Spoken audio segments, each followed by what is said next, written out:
Oi, seja muito bem-vinda a mais um vídeo no canal. Eu sou a Catarina Carvalho e hoje eu vou falar sobre metas. Dentro deste vídeo nós vamos percorrer o seguinte caminho. Vamos começar com aquelas metas inspiradoras, aquilo lindo e maravilhoso, florido, super romântico que fica ali no mundo dos sonhos. Daí a gente vai pensar na moral, o que a gente deve ou não deve fazer. A gente vai ter uma bússola moral para o que fazer para alcançar essa coisa maravilhosa que nós definimos. E então vamos passar para o plano concreto. Como a gente consegue colocar isso no aqui e no agora de forma sólida, com passos na nossa rotina para a gente alcançar aquilo que a gente quer. Está chegando o ano novo e esse momento é maravilhoso. A gente sempre quer fazer muitas metas, a nossa motivação está muito alta. E assim, tem até uma questão histórica, né? Que os povos desde sempre, nessa mudança de ano, assim, sempre é associado ao deixei os meus pecados, deixei as minhas falhas no ano anterior e agora eu estou indo para um novo momento da minha vida. Então, nesse momento, a nossa motivação ela tá muito alta e é um bom momento para fazer metas. O problema é que normalmente em fevereiro 80% das pessoas já abandonaram a maioria das metas de ano novo. Inclusive teve um ano aí pra trás, não foi ano passado, acho que foi 2023, que eu perguntei, eu dei bom dia pra...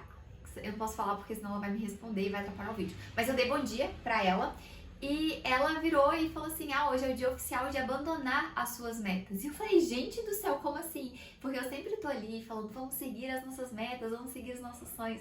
E ouvir essa parte desmotivacional, mesmo que seja no humor, me chocou um pouco. Eu falei, poxa, não pode ser assim.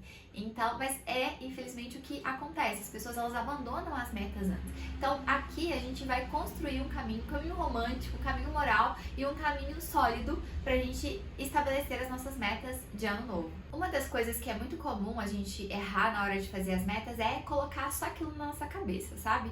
Não, esse ano eu vou ler mais livros, esse ano eu vou ter o shape. Um parêntese aqui, ano passado eu fui muito iludida, né? Eu falei, não, esse ano eu vou botar o shape, entrei na academia. Caramba, é difícil, né? Fiquei impressionada, assim, mesmo indo pra academia todos os dias, eu não consegui o shape não. E aí eu começava a comer mais, aí eu ganhava uma barriga que eu não gostava, aí eu parava de... eu reduzia a minha alimentação, meu Deus, uma obra. Aí eu comecei a comer menos, aí eu perdi toda a massa magra. Enfim, não é tão fácil, né? Seguir as nossas metas, mesmo quando a gente faz aquilo que a gente acha que é o certo pra fazer, que é o padrão ali de seguir pra alcançar aquilo que a gente quer, aí muitas vezes a gente também não consegue, como eu não consigo o meu shape. Mas eu tô mais forte, mais saudável e isso tá contando bem pra mim. Mas essa questão da gente deixar a nossa meta só na nossa cabeça é um problema, por quê? Porque a nossa tendência é viver bagunçado. E eu sei que pode parecer meio estranho falar isso, mas é real, pensa comigo. Se eu não coloco meu despertador pra tocar, ou se eu falo assim, amanhã eu vou acordar a hora que eu quiser. Cara, eu sou muito improdutiva de manhã. Por quê? Porque eu vou dormir, e aí eu falo assim, que delícia curtir essa preguicinha aqui, e eu vou ficar ali e curtindo preguiça e não fazendo nada. E eu não tô falando que existe um problema em dormir até mais tarde, não é esse o ponto aqui. Embora eu acho que a gente precisa de um horário pra acordar, mesmo no sábado, ainda que seja 9 horas da manhã, tipo assim, esse é o seu máximo na cama. Eu coloco 7 pra mim, pra acordar 5. Enfim, não é o ponto do vídeo aqui. A gente tem uma tendência a essa bagunça, sabe? A gente tem uma tendência ao caos. Se a gente não organiza o que a gente vai fazer, não coloca um passo a passo, o quebra-cabeça fica torto, não dá certo, porque a gente tem essa tendência, né, a ceder aquilo que a gente quer fazer naquele momento, em vez de olhar para aquilo que vale a pena fazer naquele momento. Existe uma diferença, né, daquilo que a gente quer naquele momento, daquele desejo momentâneo, do que aquilo que a gente quer para nossa vida. Então nós precisamos, inclusive, dessa bússola moral. A gente precisa da inspiração, a gente precisa da bússola moral e da estratégia para chegar lá. Dentro desse padrão que nós temos para metas, eu gosto de dividir em 3 M's. 3 M's para ficar didático, mas é o material que está mais associado ali àquilo que é inspirador, é uma meta mais qualitativa. Ao moral, que é a bússola que vai nos guiar ao que nós vamos fazer, aquilo que nós vamos deixar de fazer, porque assim, nós sabemos que os fins, eles não justificam os meios, né? Se a gente é cristão, se a gente quer viver debaixo da lei moral, a gente vive debaixo dessa lei, né? Mas se a gente queremos ser pessoas justas, pessoas honestas, nós precisamos fazer coisas que são éticas, né? Não dá pra gente fazer qualquer coisa porque a gente quer chegar naquele lugar. A gente não pode usar pessoas como degraus, nem nada disso. Então a gente precisa dessa parte na hora de nos guiar dentro das nossas metas. Por exemplo, contar mentira na internet é muito comum, né? Porque aí é fácil você chegar na sua meta contando várias mentiras. O preço ele chega, a conta chega.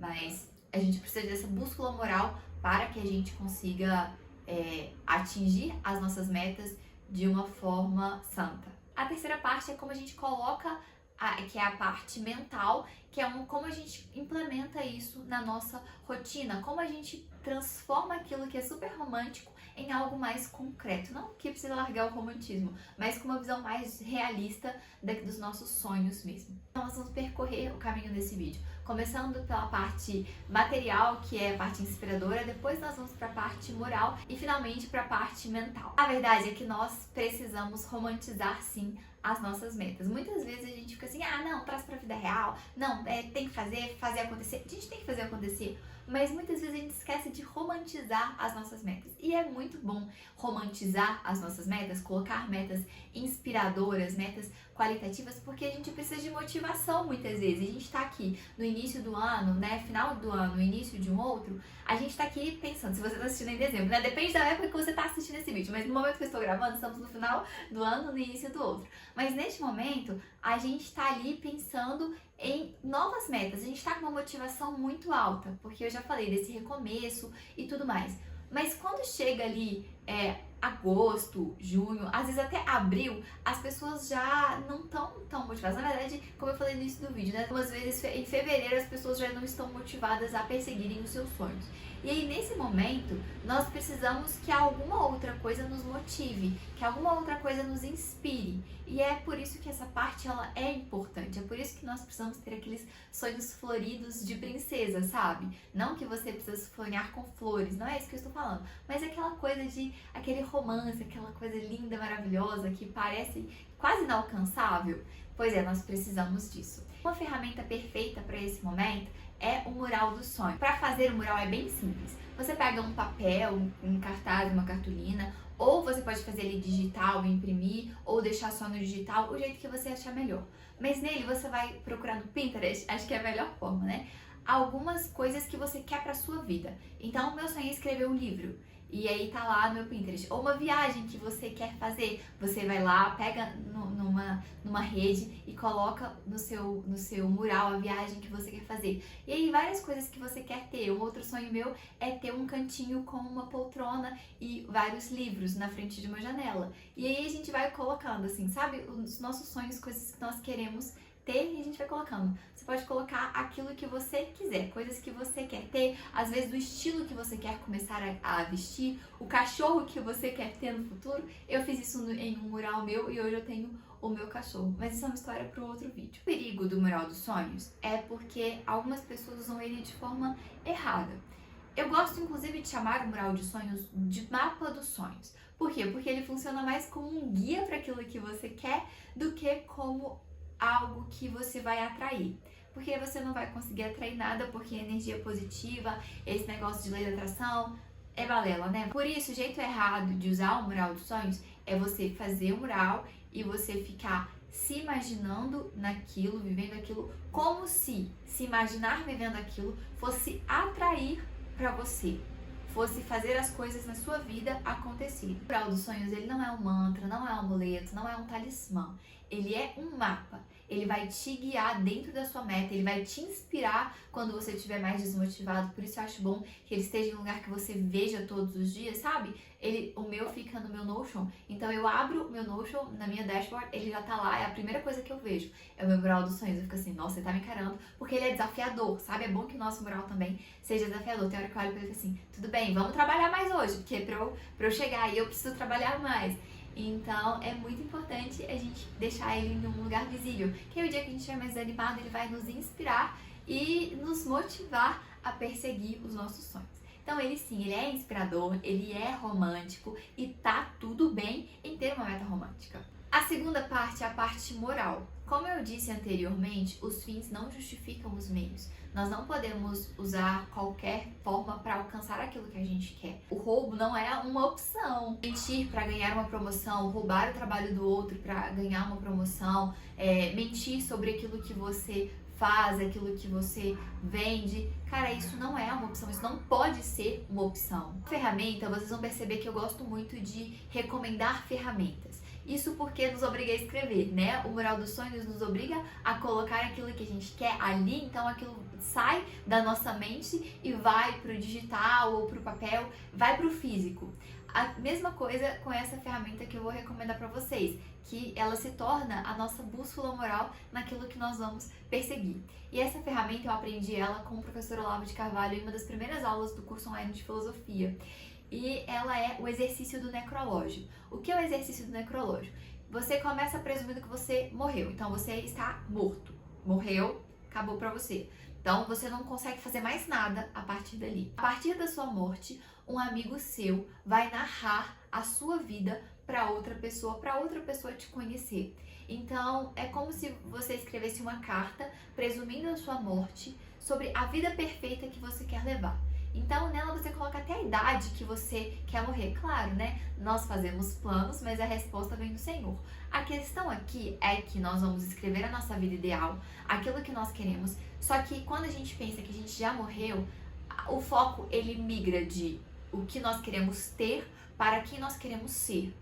Então, em vez de colocar as milhares de coisas que nós queremos ter, que normalmente é o que nós colocamos no nosso mural dos sonhos, nesse momento que a gente vai fazer o necrológio, a gente foca muito mais naquilo que nós queremos ser, como nós queremos ser lembrados, pelos nossos amigos, pelos nossos familiares, pelos nossos filhos. Então, isso muda muito o ritmo das coisas, muda muito. Por isso, ao fazer esse exercício, ele se torna uma bússola moral para aquilo que nós vamos perseguir.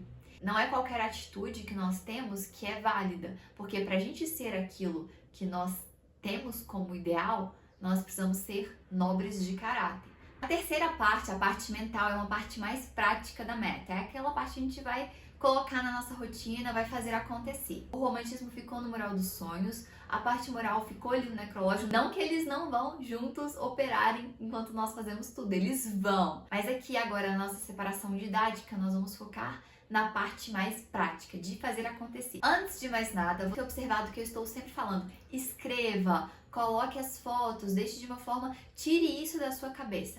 Isso porque quando a gente anota aquilo que nós queremos alcançar, a gente aumenta muito a chance de alcançar aquilo.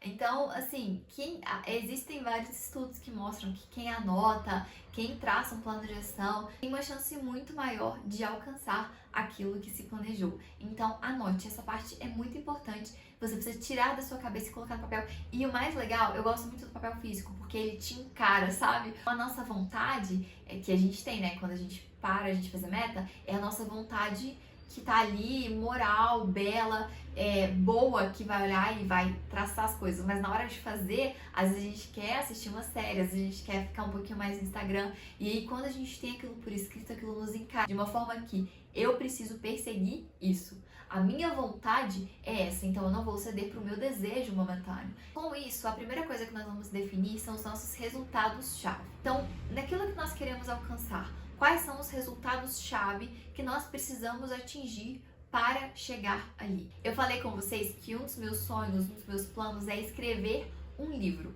E esse livro ele já está sendo escrito e ele vai continuar sendo escrito e, se Deus quiser, até o final do ano a gente já vai ter ele nos meios digitais. Mas para isso eu tenho alguns resultados-chave que eu preciso ter com isso, né? A escrita dos capítulos, a estrutura do livro, eu preciso do material de apoio para aquele livro, né? Porque não vai ser das vozes da minha cabeça, eu não trabalho dessa forma. A parte de diagramar o livro, então existem alguns resultados que eu preciso alcançar. Por exemplo, eu quero até tal dia ter escrito tal capítulo. Então eu vou estabelecendo esses resultados, sabe? E vocês vão ver que existem várias partes nesse resultado, vou falar mais pra frente.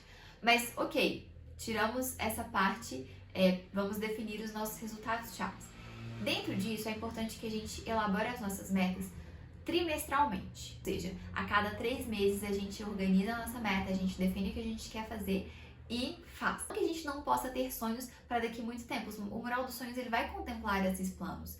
Mas para a gente planejar mesmo, para a gente colocar na ponta do lápis de forma específica, o ideal são 3 meses. Por que 3 meses? Porque este período é um período não muito curto, que a gente acha que a gente não vai conseguir ter resultado nenhum, nem muito longo, que a gente vai procrastinando. Então é um período fantástico. Existem livros falando sobre isso, sobre como é produtivo dividir as suas metas, né? Colocar as suas metas, programar suas metas para os próximos 3 meses. Então essa é a minha recomendação. Eu faço isso e eu vou contar uma história para vocês rapidinho aqui.